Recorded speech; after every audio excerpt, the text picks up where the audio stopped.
I had an exhibition in Florence. The mayor of Florence wanted me to be present at that opening. I was not able to be present, and so he said, okay, we don't do the show. And so I said, look, I will tell that I am dead. And so I said, I am dead. And the television, someone, Italian television said, Pesce died. So I was dead.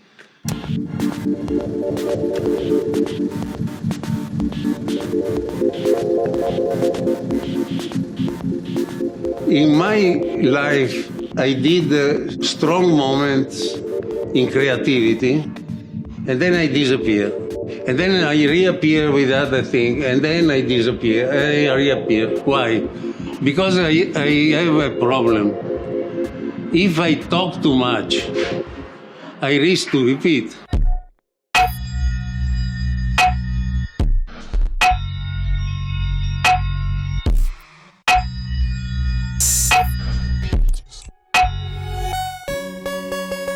I am called Gaetano Pesce. I am 82 years since Monday. Originally from Venice on the side of my mother, and on the side of my father I am from Florence. In a school in Venice, I learned a lot about color because the Venetian art is done with light and color. And then from Tuscany, I understood the importance of the drawing with no color. This is more or less my identity.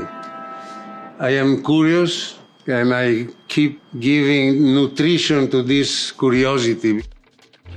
Until today, architecture is a kind of artistic expression which is very coherent. Nothing to say except the beautiful shape.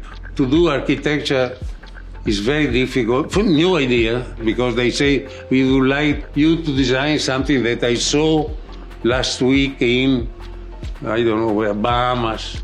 So look what Bahamas has to do with here. But my building were one in Osaka, which is an innovation that a lot of people copied. Like in the facade of an office building, I create a kind of garden. Then people understood that we can create green on the facade of the building. Then I create a little house in a foam in south of Italy. Then I create a house in Brazil in an area where the identity of the people is music, color, talking, singing. And so I did a kind of architecture who was very happy. What I really like about the past project was this tower where each floor is different.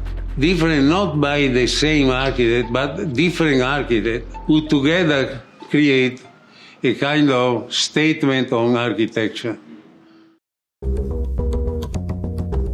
I did this in 1968, and it's a symbol of why is important this? Because it's a symbol who allowed us to go on. It's very big with the foot to go back.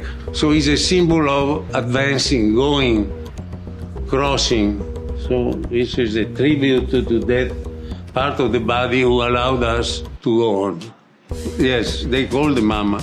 But the title Act 5 and 6 was because it was done with a kind of foam, and it was this high. And when he was opening the envelope, the chair was coming up. And it was a miracle, like, wow.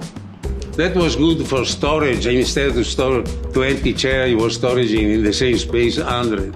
Traveling or shipping the chair was very easy, no, because it was in this disc.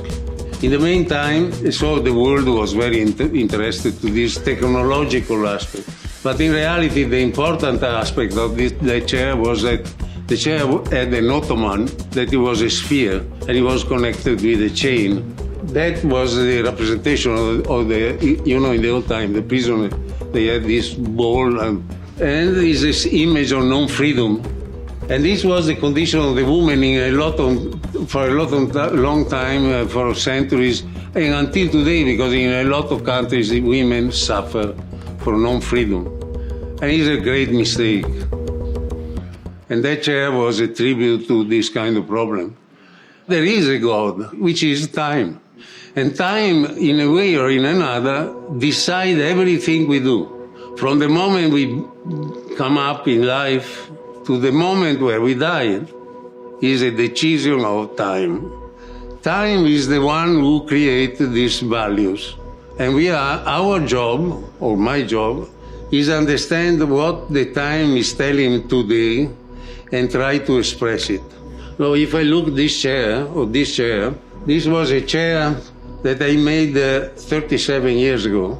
And at that time, I did this idea to have 9 chairs with the same shape. But the formula of the resin was changing. So number 1 was done with the resin that when I was taking out the chair from the mold, the chair was collapsing.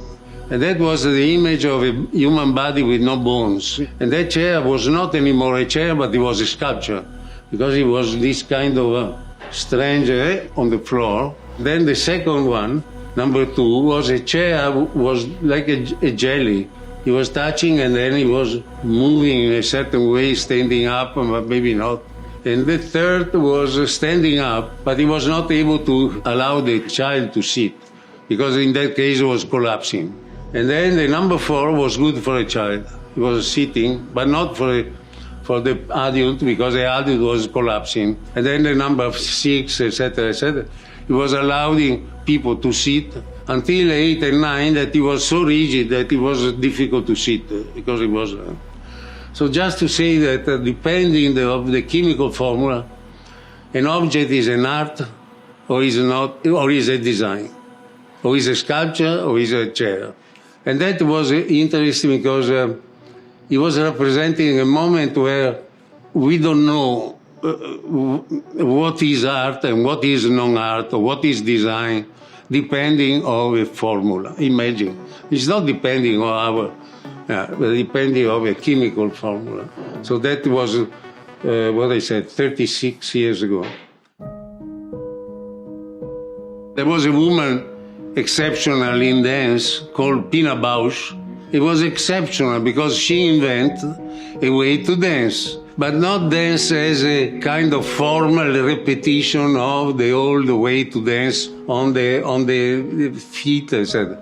She invented a performance in a certain way. It's a tribute to her. Not only the movement of the body, but there was painting, there was sculpture, there was everything that is composing art.